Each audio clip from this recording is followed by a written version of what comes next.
नमस्कार साथियों, स्वागत है आप सभी का अपने यूट्यूब चैनल पर।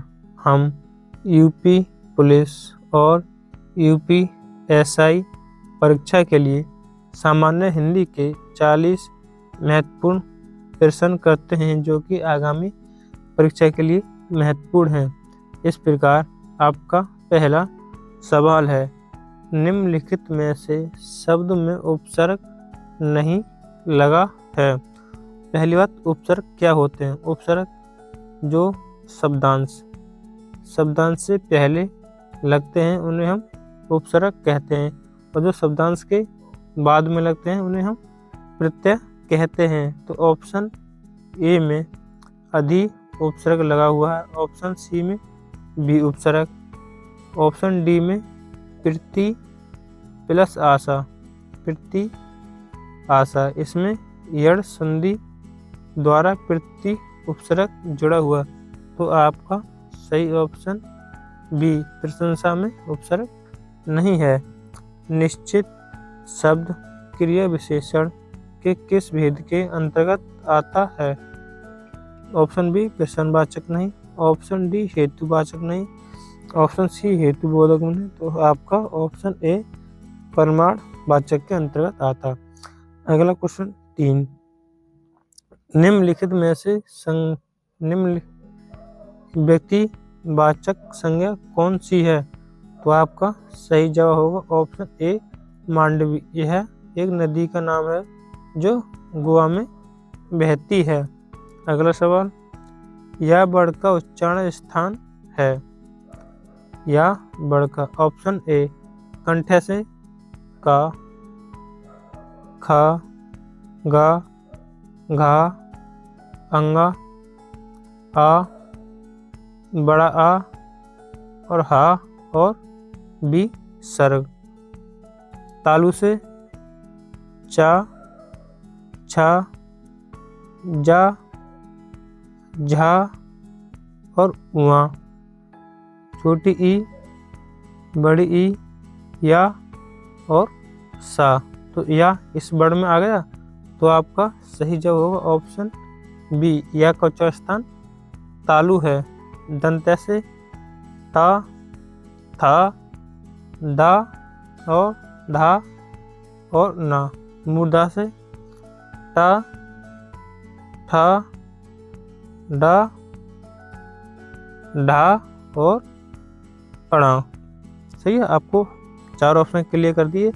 अब इसका हुआ या वर्ड का उच्चारण स्थान, तो आपको ऑप्शन बी तालु। निम्नलिखित में से रूढ़ शब्द कौन सा है? रूढ़ शब्द रचना के आधार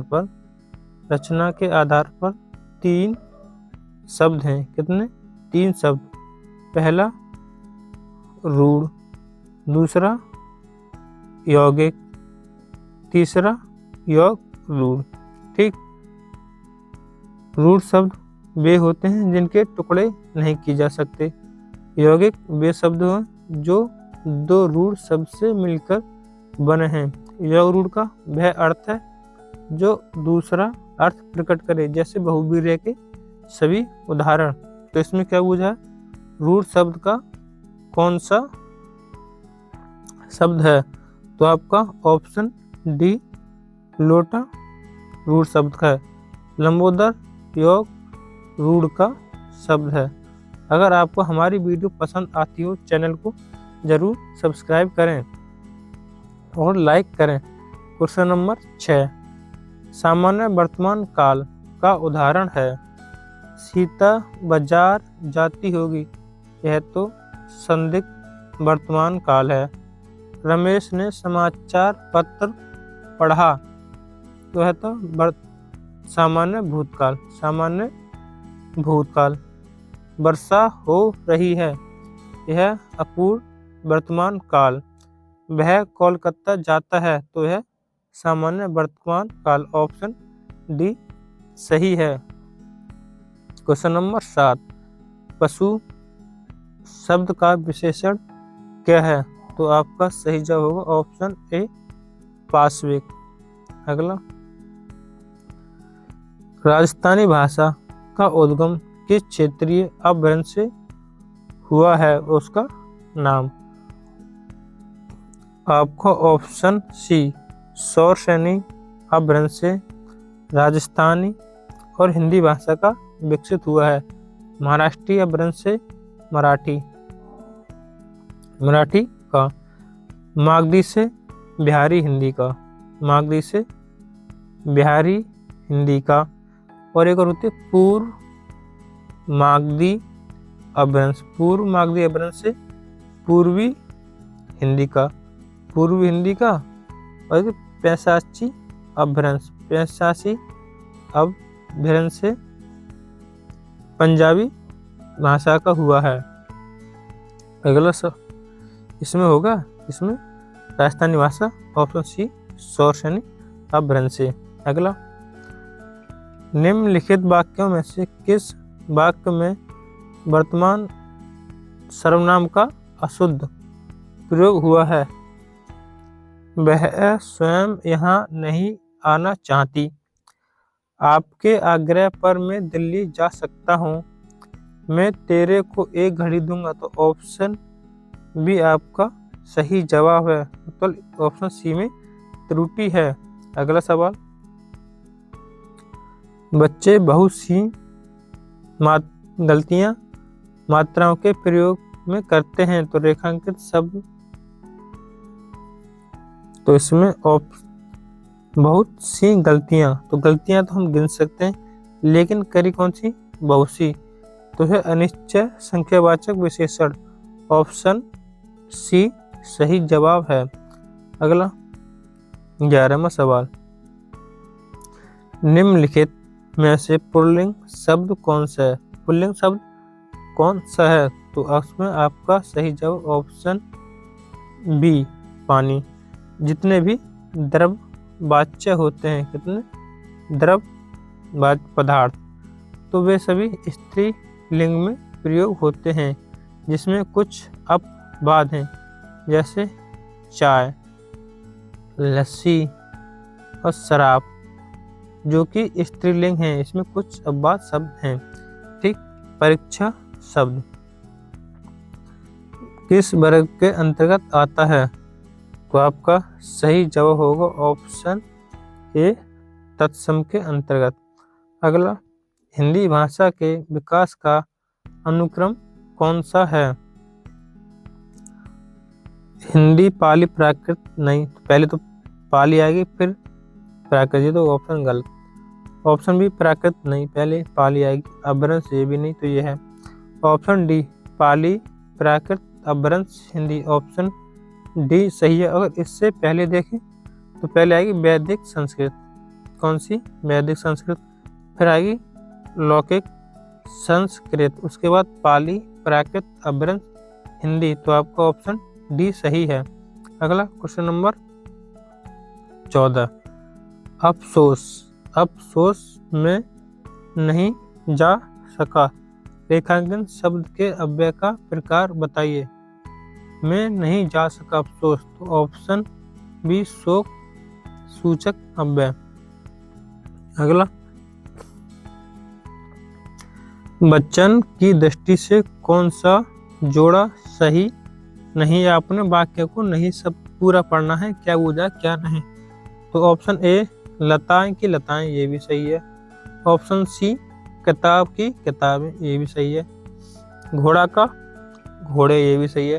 तो ऑप्शन डी सखी की सखियां, लेकिन इसमें बड़ी मात्रा है, इसमें छोटी मात्रा इधर से लगी होती। तो आपका सही जवाब ऑप्शन डी है, गलत शब्द।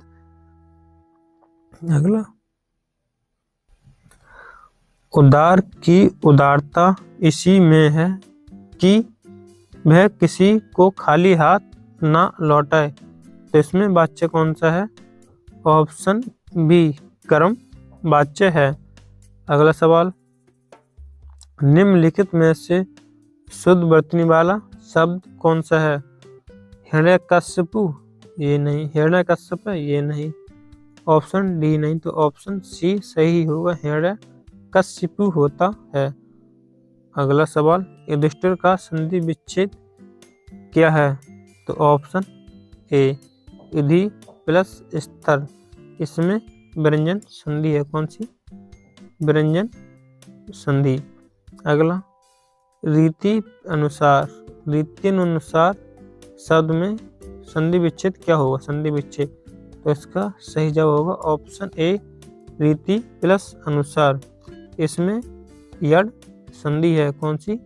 यड़ संधि। इनमें से द्वंद्व समास का उदाहरण। द्वंद्व समास जिसमें दोनों पद प्रधान है, तो ऑप्शन डी, रुपया और पैसा। नेत्रहीन में तत्पुरुष समास। पीताम्बर में बहुवीर्य समास। चौराहे में द्विगु समास।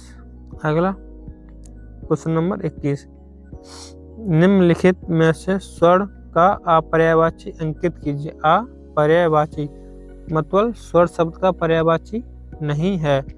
कनक भी सोना, ये भी होता है, कंचन भी होता है, हेम भी होता है। ऑप्शन डी, किंकिन नहीं होता है, तो आपका सही जवाब डी। क्वेश्चन नंबर 22, प्रयोजन से क्या तात्पर्य है? प्रयोजन तो मतलब आपका क्या उद्देश्य है? प्रयोजन का मतलब उद्देश्य। आपका सही जवाब बी। अगला, भौतिक का विलोम क्या है? भौतिक का विलोम क्या है? तो इसका ऑप्शन बी, पार नहीं, ऑप्शन बी नहीं, ऑप्शन ए, आध्यात्मिक। भौतिक शब्द का आध्यात्मिक, पारलौकिक का तो यह लौकिक होगा। अगला, दूर दूर तक बिखरा छितरा हुआ, तो इसमें आपका सही जवाब होगा ऑप्शन ए, अकीर्ण। ऑप्शन भी, उत्कीर्ण का मतलब होता है गुदा हुआ या लिखा हुआ, जैसे दीवार, जैसे गेट के आगे लिखवा देते हैं, मार्बल में लगा हुआ, वही शब्द है। ये आगे आपको बनाने के लिए, तो इसे हम बनाते हैं। पहला तो यही रहेगा, मनुष्य पाँव से चलता है, और छठा जब उसे समाज कहते हैं। पहला शब्द जो आपको ये क्रम लगाता है, तो मनुष्य पाँव से चलता है तब उसे यात्रा कहते हैं। पहले आएगा यात्रा कहते हैं। प्राणों से चलता है 2 नंबर पर, तो उसे जीवन कहते हैं। नंबर 3, ठीक, जीवन कहते हैं। अगला, जब उसे यात्रा कहते हैं उसे समाज। मनुष्य पाँव से चलता है तो उसे यात्रा कहते हैं, प्राणों से चलता है तो उसे जीवन कहते हैं, और जब समुदाय से चलता है तो उसे समाज कहते हैं। तो आपका इसमें सी ऑप्शन सही जवाब है। एक बार दोबारा देखते हैं। मनुष्य पाँव से चलता है तो उसे यात्रा कहते हैं, ठीक, पाँव से चलता है तो यात्रा कहते हैं। प्राणों से चलता है तो उसे जीवन कहते हैं, समुदायों से चलता है तो उसे समाज कहते हैं। तो इसमें ऑप्शन सी सही। अगला, लूट में चरखा नफा का अर्थ, तो इसमें आपका ऑप्शन ए सही है। कुछ भी कहीं मिलने की स्थिति में कुछ मिल जाना, ठीक। अगला सवाल, पक्षपातपूर्ण व्यवहार करना भाव की अभिव्यक्ति हुई, तो इसमें आपका सही जवाब होगा अंधा बाटे रेवड़ी फिर अपने को दे। ऑप्शन सी, चिराग के तले अंधेरा, ज्ञानी घर में मूर्खता, ज्ञानी घर में मूर्ख, दाल में काला होना, कुछ दोष छिपा होना। अगला, ना ही परागु ना ही मधु ना ही विकास इन्हीं काल, अली कली ही सो बनायो अंगे कौन हवाल, तो इसमें कौन सा छंद है? तो हम पहले इसकी मात्राएं गिनेंगे। क्या मात्राएं? से थोड़ा बड़ा कर दिखाते हैं, मात्रा गिनेंगे, ठीक। ना पर 1 मात्रा, हा पर 1, पा पर 1, परागु 2, 1 मात्रा 1, मधुर 1, इस पे भी 1, इस पे 1, मधु भी 1, तो इसमें कितनी होगी 1 2 3 4 5 6 7 8 9 10 11, 11 2 13, इसमें कितनी होगी 13 मात्राएं। नहीं 1 1 विकास 1 2 1 1 और 1, काल पर 2, काल पर 2, ला पर 1, तो 1 2 3 3 4 5 6 6 2 8 8 9 10 11, हमें 13 और 11 मात्रा हैं। 13 11 पर दोहा होता है, तो ऑप्शन ए दोहा। सोठा में 11 और 13 मात्रा होती हैं। बरवे में 12 और 7 मात्रा होती हैं। छपे में 6 पंक्ति या चरण होते हैं। छप्पे रोला प्लस उल्लाला से मिलकर बना होता है। रोला के 4 पंक्ति, उल्लाला के 2 पंक्ति से मिलकर बना होता है। अगला क्वेश्चन नंबर 28, सर्वश्रेष्ठ रस किसे माना जाता है? तो इसमें आपका ऑप्शन बी श्रृंगार रस को, इसे रस राज भी कहते हैं, ऑप्शन बी। अगला अर्थछाप कवि के सर्वश्रेष्ठ भक्त कवि के नाम में किसका नाम है? तो इसमें आपका सही जवाब होगा ऑप्शन बी सूरदास। यह वल्लभाचार्य के 4 शिष्य हैं। हमने आज शॉर्ट से रखते हैं के एस के पी, ये किसके हैं? वल्लभाचार्य के 4 शिष्य। के से कुमन दास, एस से सूरदास और सी से कृष्णदास, के से और परमानंद, पी से। ये हो गए वल्लभाचार्य के। हम इसी प्रकार विट्ठलनाथ स्वामी, विट्ठलनाथ, इसमें पेन चलती नहीं, आपको ऐसे ही याद करें। विट्ठलनाथ के हम कहते हैं एन सी सी जी, NCC जी। एन से नंददास, सी से छीत स्वामी और सी से चतुर्भुज, जी से गोविंद स्वामी। यानी विट्ठलनाथ ने वल्लभाचार्य ने अपने पिता के 4 शिष्य और अपने 4 शिष्य को मिलाकर अष्टछाप बनाया। अगला हिंदी गद्य का जन्मदाता किसे माना जाता है? तो आपका सही जवाब होगा ऑप्शन सी भारतेंद्र हरिश्चंद्र। अगला मीराबाई के गुरु कौन थे? तो इसमें आपका सही जवाब ऑप्शन बी संत रैदास। अगला पानी गए न उबरे मोती मानस चून किसकी पंक्ति है? तो ये ऑप्शन बी रहीमदास की ये पूरी पंक्ति है। रहीमन पानी राखिए बिन पानी सब सून, पानी गए न उबरे मोती मानस चून, किसकी? रहीमदास की। अगला यह गद्यांश छोटा है, आपको नहीं दिखेगा, लेकिन इसका ऑप्शन बी सही है, उसकी मनोहरता। इसमें ऑप्शन डी मनोहरता के आधार पर। अगला सवाल 36, कौन सा नंबर? 36। एक तरफ देश के भंडार खदान से भरे हुए हैं और दूसरी तरफ लोग भूख से मर रहे हैं, त्रुटि रहित। तो इस वाक्य में कोई त्रुटि नहीं है। अगर यहाँ पर होता भंडारी तो गलत हो जाता। एक तरफ देश के भंडारी, भंडारी शब्द का होता भंडार सही लगता। तो ये सही सवाल है।